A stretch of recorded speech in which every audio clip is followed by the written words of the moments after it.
제114차 최고위원회의를 개최하겠습니다.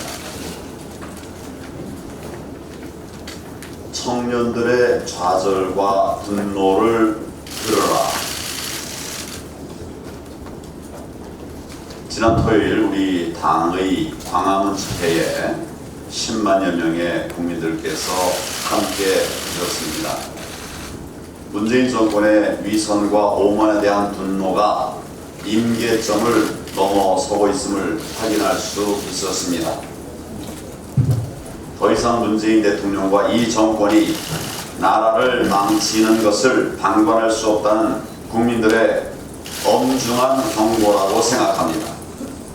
특히 이번 집회에 청년들의 참여가 크게 늘었습니다. 2030 세대가 연사로 무대에 오르기도 했습니다. 한 청년이 나에게는 조국 같은 아버지가 없다고 절규하는 모습을 보면서 참으로 안타까웠습니다. 저는 지금 조국 후보자를 향한 청년들의 분노가 단순히 조국 한 사람의 문제가 아니라고 생각합니다. 이 정권 사람들 입으로는 공정, 평등, 정의를 외치면서 뒤로는 온갖 특혜와 특권을 누리면서 살아왔다는 것입니다.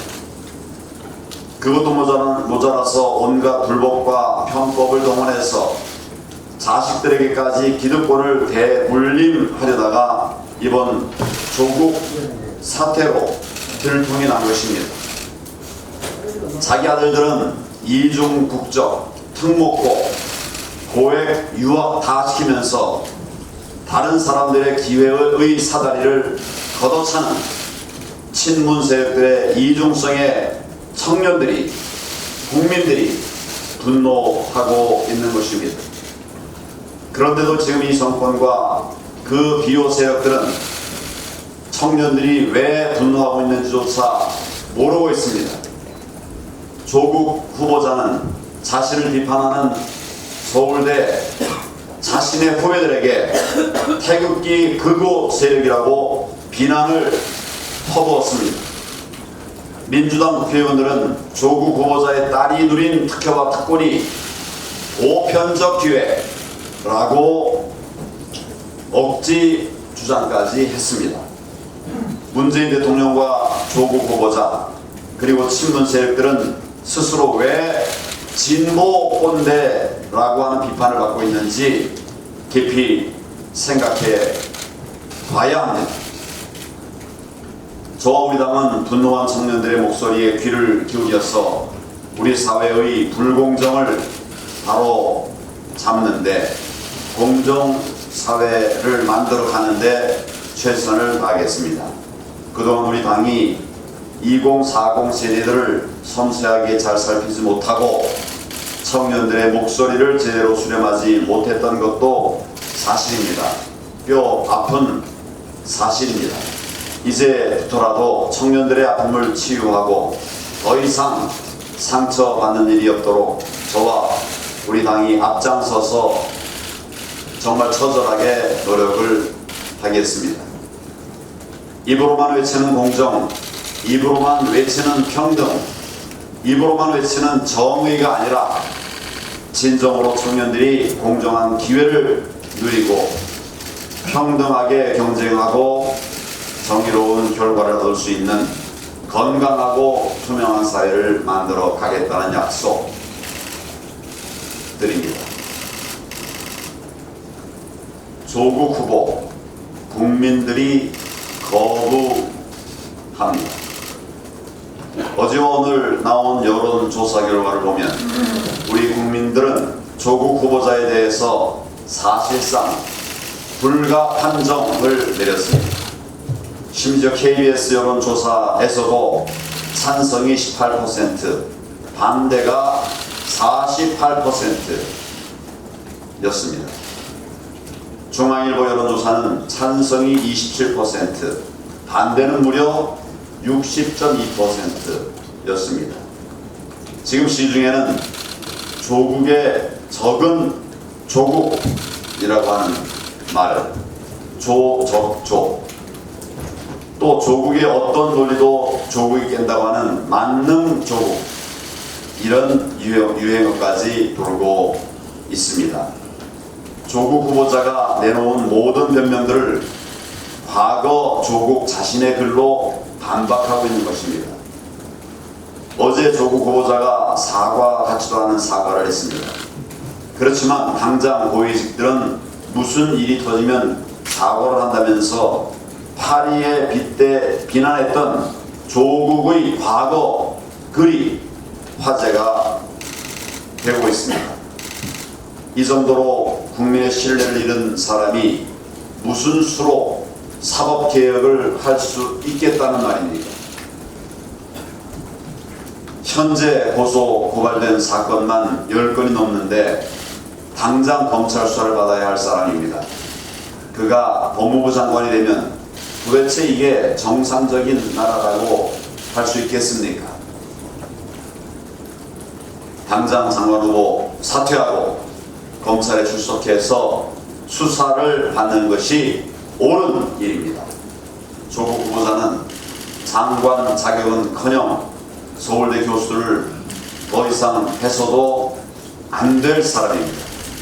문재인 대통령은 국민의 분노를 직시해야 합니다. 그리고 즉각 조국 임명을 포기하세요.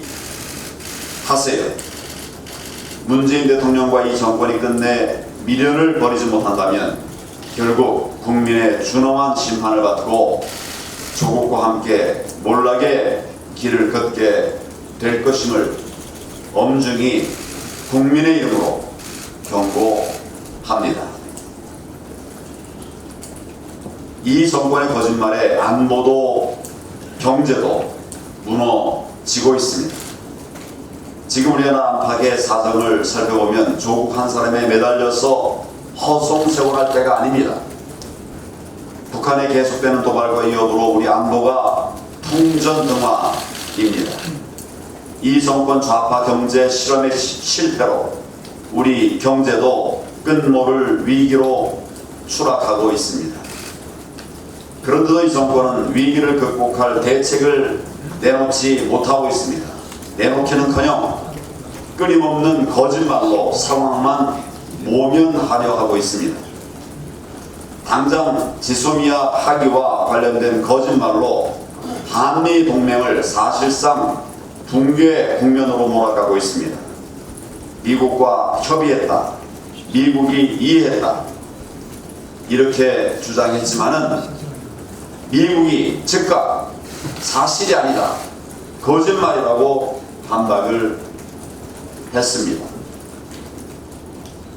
뻔히 드러날 거짓말로 우리 국민을 속이려다가 동맹국인 미국과의 신뢰까지 훼손하는 것입니다. 지소미아 폐기 자체만으로도 한미 동맹의 중대한 위협입니다.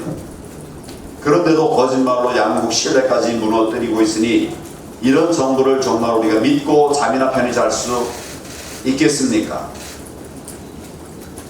이러니 북한이 마음 놓고 신형 방사포를 쏘고 김정은이 추가 도발까지 협박하는 것 아닙니까? 북한의 이러한 거듭된 미사일 도발의 위험성에 대해서는 정말 문제가 크기 때문에 다음 기회에 좀 더 자세하게 말씀을 좀 드리도록 하겠습니다. 경제 실정을 감추기 위한 이 정권의 거짓말도 갈수록 기가 막힐 지경입니다. 지난주 나온 통계청의 3분기 가계 동향 조사를 보면 소득 격차가 역대 최악으로 벌어졌습니다. 삼척 동자가 봐도 알 수 있는 이런 통계 결과를 두고서 이 정권은 역대 최고 정책 효과라고 했답니다. 정말 터무니없는 자평을 내놓은 것입니다. 실제 처분 가능 소득은 1년 전보다 1.3% 줄었습니다. 6분기 연속 감소세를 기록했습니다. 그런데도 국민을 얼마나 우습게 알면 이런 뻔한 거짓말을 아무렇지도 않게 하고 있는 겁니까? 지금 우리 경제와 민생은 그야말로 파탄 수준입니다. 수출은 9개월째 급격히 추락하고 있습니다. 대기업들의 영업이익은 절반 넘게 감소했습니다. 저소득층 임금은 오히려 줄어들고 있습니다. 가계소득 증가에 비해서 빚이 2배 이상 빨리 늘고 있습니다. 제조업 등 질 좋은 일자리는 급격히 사라지고 있습니다. 나랏돈 퍼부어서 만드는 통계 조작용 나쁜 일자리만 늘어나고 있습니다. 그런데도 반성하고 정책을 바로잡을 생각은 안 하고 대통령은 우리 경제의 기초 체력이 튼튼하다 라고 하면서 거짓말로 국민을 속일 궁리만 하고 있습니다. 그런데 이 말 안 할 수가 없습니다. 우리 경제의 기초 체력 튼튼하게 한 게 누굽니까? 문재인 정부인 줄 알고 있습니까? 정말 큰 착각입니다.